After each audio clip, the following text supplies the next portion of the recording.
Tolee nagaan araarrii ayyaanni jaalalli waaqayyoo isiniif haa baay'atu.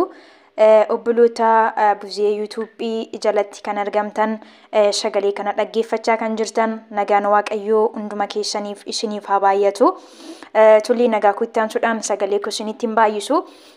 Yeroo kana keekii hojjechuuf nan jira jechuudha. Turtiin keessan ana waliin haa ta'u. Sagalee kana dhaggeeffachaa kan jirtan yuutuubii kana laayikii saabskiraayibii gochuudhaan koomentii barreessuudhaan turtiin keessan nu waliin haa ta'u jechuudha. Keekiin ani hojjedhu salphaadha jechuudha. Baay'ee namatti hin ulfaatu. Iddoo kana duqeetaa burcuqqoo sadiidha jechuudha kanan inni qabu. Afaan warra Harabaatti isa saantiinii jedhan jechuudha. Iddoo kana shokolaa yookiin kakkaa'u maankaa tokkoof walakkaadha kanan inni qabu. Walakkaa isaattiin godha booddee isinitti agarsiisa. Lafa kana immoo sukkaara jechuudha kanan inni qabu. Burcuqqoo tokko jechuudha. Iddoo kana immoo loomii burtukaana jechuudha. Burtukaananii cuunfee jira jechuudha. Isa kanas burcuqqoo walakkaadha kanan itti fayyadamu. Ani burcuqqoo tokko walakkaa darbaatti fayyadamu jechuudha. Asii puuphaa afurii jechuudha kanan inni qabu. Hanqaaquu jechuudha. Asii immoo aannan jechuudha. Isas burcuqqoo walakkaan qaba. Kun vaniiliyaadha jechuudha. Vaniiliyaa baay'een akka daakutti kan bitamu jira. Inni kun garuu baay'ee gaariidha jechuudha. Maankaa xiqqoo tokkittiidha kan itti isin fayyadamtanii.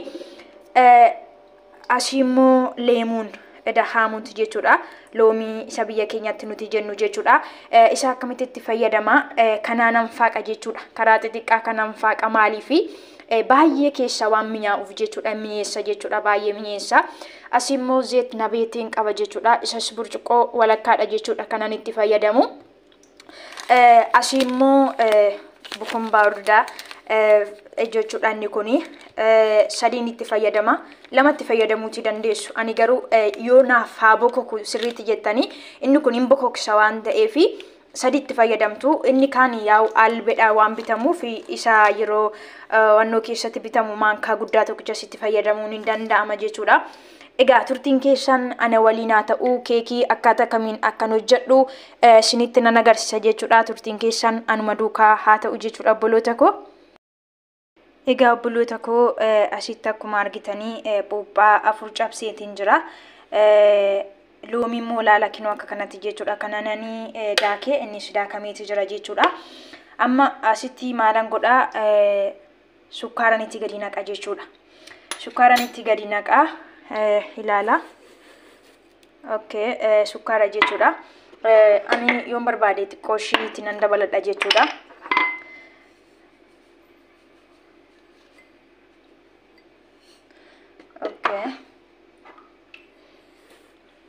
Okay.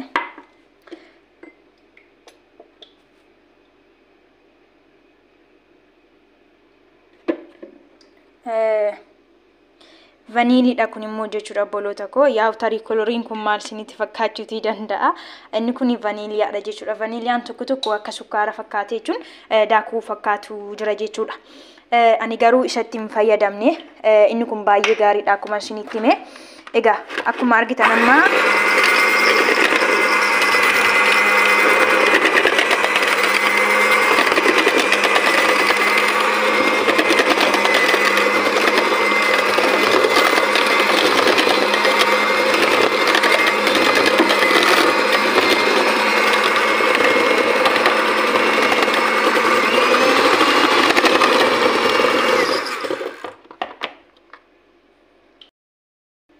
okay, akkuma argaa jirtanii isaan kun sukkaaraa fi puuphaadha jechuudha. Kun immoo aannanidha jechuudha.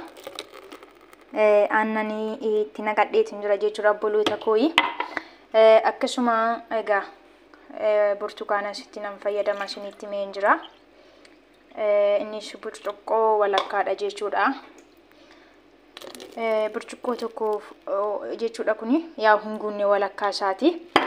Amma immoo egaa kun immoo zayitiidha jechuudha. Kuni zayitiinuu miti akkuma isinitti hime. Eda zaytiin nabeete jechuudha. Keekirraa yeroo hundaa kan mi'aawu zayit nabeetedha jechuudha. Zayituun baay'ee gaariidha. Garuu keekidhaaf badaa miti jechuudha. Nyaataaf zayituun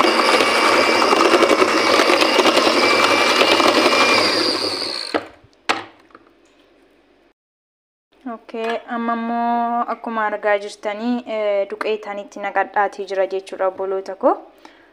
Duqeetaa ani burcuqqoo 3 jechuudha kanaan hin fayyadame. Isa darbaan an barbaachisu jedhee yaada. Garuu nan ilaala jechuudha.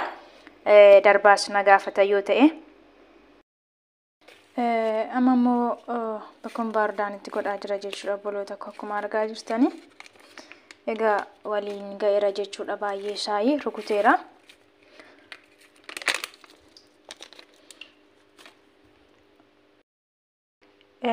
Egaa akka argaa jirtanii kuni oilable cake yaane kanan itti keessatti keekii hojjedhudha jechuudha.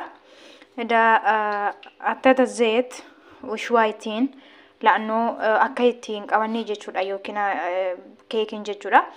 Sababiin isaayyuu firiinii keessaa waan an kaa'uufi yoon zayitiidhaan waliin ga'uudha baadhee xiqqoo ishii daakutti firfisuudha baadhee ofitti qabachuutii danda'a maaliifi kun itti faalii miti. Gaafan kana isiniin jedhu jira isaaniin tokko tokko kan ofitti hin qabanne ishiin kun garuu baay'ee akka sibiilati waan ta'eef ofitti qabdi jechuudha. Egaa amma ilaalaa ani hojjedheera jechuudha. Shokolaa ganaan itti godha isinitti agarsiisa. Amma garuu keessatti naqachaatiin jira. Irraa xiqqoo ishee hambiseetinan shokolaa keessatti as gubbaarran immoo itti godha jechuudha. Gubbaarra yoon itti godhayyuu shokolaan ani gubbaarran itti godhu keessa isaa seena malee gubbaarratti hin mul'atu jechuudha. Dhuma gubbaarratti nagartu keekii garaa isaa keessa seena jechuudha ofuma isaati jechuudha amma. Okay. Egaa baay'ee mi'aa baay'een keessan beektu hojjechuus dandeessu maaliifi salphaadha waan ta'eef jechuudha baay'eedhuma nama hin dhibu. Wantootuma mana keessa jiranitti fayyadamtu waan ta'eef jechuudha yaa'u namni kamiyyuu keekii waan jaalatuufi tarii immoo akkaataa adda addaatiin illee keekiin waan hojjetamuufi tarii akkanan hojjedhu kanatti namni hojjetu jira karaa biraallees immoo akka biraattis kan hojjetamu jira jechuudha. Egaa as keessatti ani xiqqoo ishii afee jira. As keessatti maalan godhaa kaakaawuun jechuudha shokolaa asittiin gadi naqa jechuudha ilaala. Sittiin gadi naqa. Egaa turtiin keessan anuma duukaa ta'uti.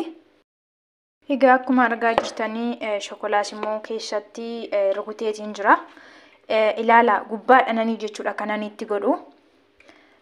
An akkasitti gubbaadhaan ani itti gadi naqa. Inni garuu booddee keessatti gadi dabarsa jechuudha garaasaa keessatti. Ani amma firiinii qabsiiseen jira jechuudha obboloota koo gaazii isa jennuun jechuudha. Maaliifi gaaziin ho'aa ta'uutii danda'a jechuudha keessisa akka ho'uuf jechuudha. Gaaziin tokko tokko haraaransaa kan dafee ho'u jira. Tokko tokko immoo kan dafee hin ho'inillee jira jechuudha. Kan koo dafee hin ho'a haa ta'u garuu qabsiiseen jira jechuudha abidda isaa qabbaneessee. Egaa akkuma argaa jirtanii firiinii keessa kaa'uufan jira jechuudha obboloota koo. Turtii daqiiqaa 35 yookiin immoo turtii daqiiqaa 40 jechuudha.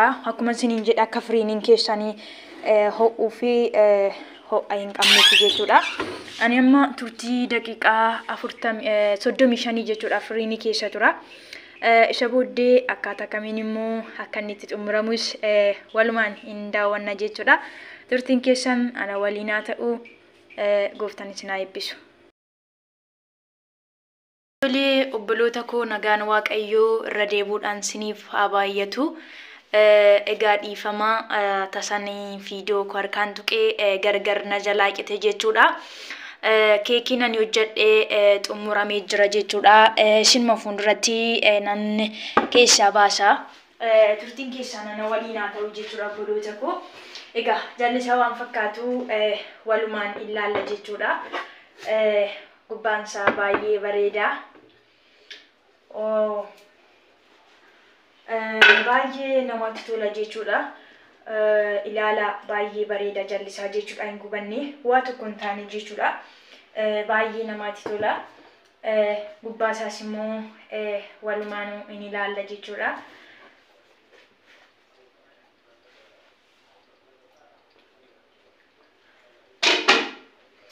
Okay, gubbaansaas baay'ee bareedaa obboloota koo akkuma argaa jirtanii ilaalaa baay'ee ariifidha jechuudha. Egaa akkuma isiniin jedhee ani waan baay'eetiin fayyadamne tarii gubbaarra kan argaa jirtan kun maal isinitti fakkaachuu danda'a? Kuni shokolaadha jechuudha. Irra caala keessatti kan inni fudhatu garuu gubbaarrattis wanti xiqqoo waan ta'e haftee jirti. Ilaala baay'ee ijatti yuun bareeda jechuudha. Ijatti bareedu duwwaasaa miti. Afaanittis baay'eedha kan inni mi'aawu. Ho'aasaa hin murru sababiin isaa ho'aasaa yoo murameen caccaba jechuudha. Sababii kanaaf saatii inni qorretti jechuudha keekiin kun kan inni hin muramu. Kan itti fayyadamee irra deebi'ee isinitti nan hima jechuudha waan ani ofii kiyyaatti fayyadamee. Wanti nan itti fayyadamee akkuma isinitti hime ilaala dursaa akkatti inni bareedu ilaala jalumti isaallee jechuudha obboloota koo. Inni kun shokolaatu gubbaarratti hafe jechuudha. Baas ilaala baay'ee namatti tola jechuudha. Baay'ee bareeda. Ijaanis gaafa nyaattanis hin mi'aa'a. Akkuma isinitti himee ture duraanii duqeetaa burcuqqoo 3 kanan fayyadame. Sukkaara burcuqqoo tokkoof walakkaan fayyadame ani. Namoonni baay'een isaanii sukkaara waan hin jaalanneef sin burcuqqoo tokko fayyadamuu dandeessu. Baay'een isaanii immoo kan sukkaara jaalatanis jiru. Baay'een keessan beektu ka warri harabaa shokolaa haloo waan adda addaa nyaatu. Sababii sanaaf keekii yeroo hojjettan sukkaaratti baay'isuu xiqqeessuu maatii keessan irratti hundooftaniiti jechuudha. Maatiin keessan sukkaara hin jaalatu yoo ta'e baay'isuu dandeessu.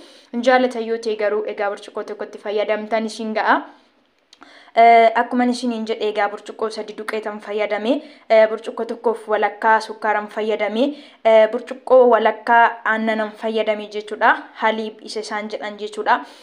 Akkasuma leemuun burtukaana isa biyya keenyatti jennu isas burcuqqoo walakkaadha kanan hin fayyadame. Akkasuma zeet nabeetee burcuqqoo walakkaadha kanan fayyadame. Vaniiliyaa egaa argitaniitu maankaa xiqqoo tokkittiidha kanan hin fayyadame. Akkasuma bukumbaardaa egaa zarii fi 2 yookiin 3dha kanan itti fayyadame.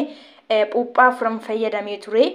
Puuphaa 5 fayyadamuun hin danda'ama. Garuu puuphaa 4 iyyuu baay'ee guddaa ta'a. Egaa akkuma argitan kana keekii guddaadha kun iyyuu jechuudha. Egaa puuphaa yoo itti baay'istan guddina dabala malee maatiif waan biraatiif miti jechuudha. Puuphaa 4 baay'ee gaariidha.